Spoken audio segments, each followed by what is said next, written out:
आपको याद होगा पिछले साल 2023 भारत की फार्मास्यूटिकल कंपनीज के लिए काफी चैलेंजिंग रहा था, खासकर कफ सिरप मैन्युफैक्चर करने वाली 3 फार्मा कंपनीज के लिए, क्योंकि एक के बाद एक कई सारे देशों में कंटेमिनेटेड कफ सिरप पीने के कारण बच्चों की मौत हो रही थी और सभी केसेस में भारत की फार्मास्यूटिकल कंपनीज द्वारा मैन्युफैक्चर्ड कफ सिरप देखने को मिल रहा था। गाम्बिया, उज्बेकिस्तान, कैमरून से केसेस सामने आने के बाद वर्ल्ड हेल्थ ऑर्गेनाइजेशन ने भारत की कुछ फार्मा कंपनीज को ब्लैकलिस्ट कर लिया था। इस वीडियो में हम उज्बेकिस्तान को डिस्कस कर रहे हैं क्योंकि इस केस से रिलेटेड उज्बेकिस्तान से एक बहुत ही बड़ी अपडेट आ रही है। हुआ ये कि उज्बेकिस्तान में Indian pharma company Marion Biotech का कफ सिरप पीने से 65 बच्चों की मौत हो गई थी, जबकि कई सारे वहां पर गंभीर रूप से बीमार होकर हॉस्पिटलाइज्ड हो गए थे।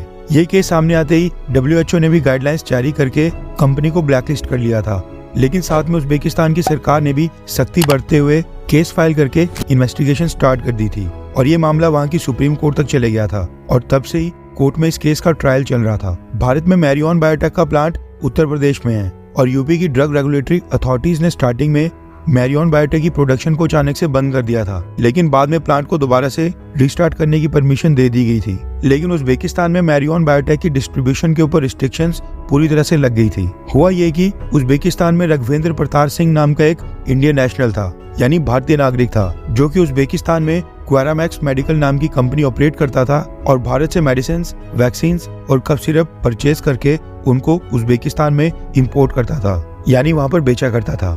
ट्रायल के दौरान उज्बेकिस्तान की हेल्थ मिनिस्ट्री ने क्वारामैक्स मेडिकल कंपनी के सभी ड्रग्स की डिस्ट्रीब्यूशन के ऊपर रोक लगा दी थी, क्योंकि क्वारामैक्स मेडिकल भारत की मैरियन बायोटेक कंपनी से कफ सिरप परचेज करके उज्बेकिस्तान में बेच रही थी। अब उज्बेकिस्तान में इस केस का ट्रायल पूरा हो चुका है और 6 महीने के बाद उज्बेकिस्तान की कंसर्न कोर्ट ने सभी दोषियों को सजा सुना दी है, जिसमें सबसे लंबी सजा, सबसे ज्यादा फाइन भारतीय नागरिक रघवेंद्र प्रताप सिंह को सुनाई गई है। रेफरेंस की लैब की स्क्रीन के ऊपर आर्टिकल का स्क्रीनशॉट भी है। ट्रायल के दौरान बच्चों की मौत का आंकड़ा 65 से बढ़कर 68 हो गया था, जबकि 4 बच्चे ऐसे भी हैं जो कि हमेशा के लिए डिसेबल हो गए हैं। रिपोर्ट के मुताबिक उज्बेकिस्तान की सुप्रीम कोर्ट ने इस केस में 23 लोगों को सजा सुनाई है, जिनमें से एक भारतीय नागरिक है और बाकी सभी उज्बेकिस्तान के नागरिक हैं। इन सभी आरोपियों के ऊपर अलग अलग चार्जेस हैं। कुछ आरोपी टैक्स इवेजन के दोषी पाए गए, जबकि बाकी सब स्टैंडर्ड और काउंटरफिट मेडिसिन की सेल करने, अब्यूज ऑफ ऑफिस यानी अपनी शक्तियों का गलत फायदा उठाने, नेग्लिजेंस, फॉर्जरी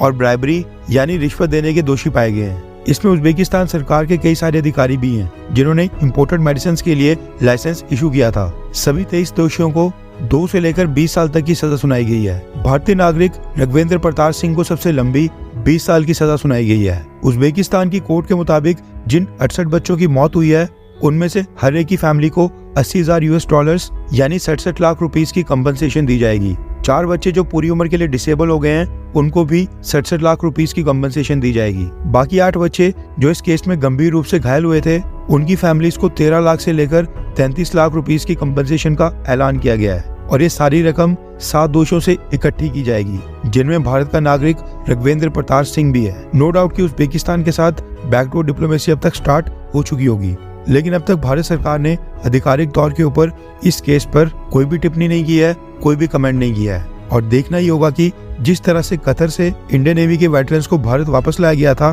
क्या उसी तरह उज्बेकिस्तान की सरकार के साथ इंटरवीन करके रघवेंद्र प्रताप सिंह को भारत की सरकार भारत वापस लाती है या फिर नहीं। आपको क्या लगता है कि क्या भारत सरकार को इस केस में दखल देनी चाहिए, हाँ या फिर ना? नीचे कमेंट करके अपनी राय जरूर बताएं।